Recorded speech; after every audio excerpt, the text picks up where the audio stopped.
ఆ వీడియోలో స్కూల్ యూనిఫామ్లో ఉన్న ఇద్దరు బాలికలు హైవేపై రోడ్డు మధ్యలో నిలబడి ఉన్నారు. వారి వెనకాలే ఒక తెల్లటి కారు ఆగి ఉంది. కారుకు చేరబడి మరో ఇద్దరు పాఠశాల విద్యార్థులు చూస్తూ నిలబడ్డారు. మరోవైపు హైవేపై కార్లు అతివేగంతో వెళ్తున్నాయి. అంతలోనే యూనిఫామ్లో ఉన్న ఇద్దరమ్మాయిలు రోడ్డు మధ్యలో నిలబడి ఎవరూ ఊహించని విన్యాసాలు చేశారు. ఒక అమ్మాయి మరో అమ్మాయి చేతులు పట్టుకుని తొడలపై కాళ్లు పెట్టి భుజాలపైకెక్కి గాల్లోకి పల్టీలు కొట్టింది. ఆ బాలిక కింద పడే క్రమంలో తిరిగి తన సపోర్ట్ అయిన అమ్మాయి చేతులపైన నిలబడాలి. కానీ ఇద్దరి కోఆర్డినేషన్ మిస్ అవ్వడంతో గాల్లోకి పల్టీ కొట్టిన అమ్మాయి కింద పడిపోయింది.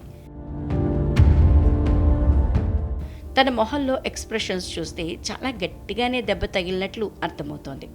తను సొంతంగా లేచి నిలబడలేకపోయింది. పక్కనే ఉన్న తన స్నేహితురాలు తనను పైకి లేపి ఓదార్చుతూ పక్కకు తీసుకెళ్లింది.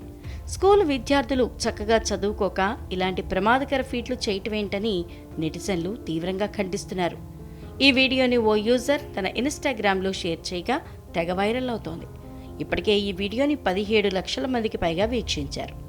వీడియో చూసిన ప్రతి ఒక్కరూ ఈ విద్యార్థులు చేసిన పనికి తీవ్ర ఆగ్రహం వ్యక్తం చేస్తున్నారు. ఇలాంటి ప్రమాదకర స్టంట్స్ చేస్తున్నప్పుడు నడుం విరిగిపోతుంది, జాగ్రత్త అంటూ హెచ్చరిస్తున్నారు.